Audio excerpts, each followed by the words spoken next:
घोरात कष्टात उद्धरासमान नमस्ते. पण घोर कष्ट म्हणजे काय हे आम्हाला कळलं. घोर कष्ट म्हणजे आम्हाला असलेले दुःख, वेदना, पीडा मला मान्य. पण याच्यापेक्षा सगळ्यात मोठा घोर कष्ट म्हणजे की माझ्या जीवनामध्ये परमेश्वराचं अस्तित्व नसणं.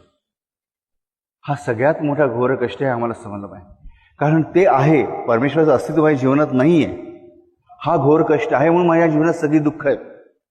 ज्या क्षणी माझ्या जीवनाला परमेश्वरी स्पर्श होईल तेव्हा सगळी दुःख आपोआप निघून जातील.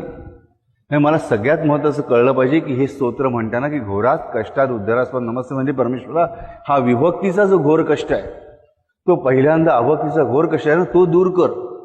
वासुदेवानंद सरस्वतीने जेव्हा हे स्तोत्र लिहिलं तेव्हा त्यांचा भाव हाच होता की माझ्या जीवनाचा सगळ्यात मोठा घोर कष्ट कसा आहे की मी तुझ्यापासून लांब आहे, तू माझ्या जीवनात आला नाहीस. कारण त्यांना माहिती की ज्या क्षणी परमेश्वराचा स्पर्श माझ्या जीवनाला झाला त्या क्षणी दुःख वेदना उरणारच नाही माझ्या आयुष्यामध्ये, 100% त्यांना खात्री होती. म्हणून आणि म्हणून हे घोर कष्ट जर स्वतः म्हणताना आमच्या मनामध्ये हाच भाव पाहिजे की आमच्या जीवनाला सगळ्यात मोठा घोर कष्ट की जीवनात जे काही घोर म्हणून मला वाटणारे कष्ट आहेत ते कशामुळे उत्पन्न झालेले आहेत तर परमेश्वराचा स्पर्श माझ्या जीवनाला नाही आहे म्हणून. आणि तो स्पर्श माझ्या जीवनाला व्हायचा असेल तर मला काहीतरी केलंच पाहिजे. हा खरा घोर कष्ट आहे.